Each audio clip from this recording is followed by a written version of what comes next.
My name is Nakamoga Ruth, a teacher from Senior Primary School, Masaka City.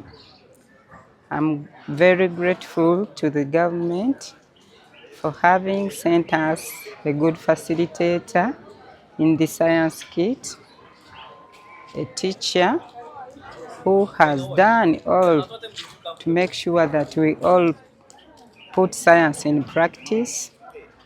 Has already said that education without practical skills is narration.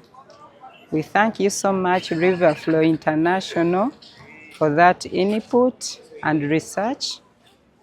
And we thank the government for having allowed Riverflow International to take up that initiative, because it will be of great importance to our schools and the entire community at large.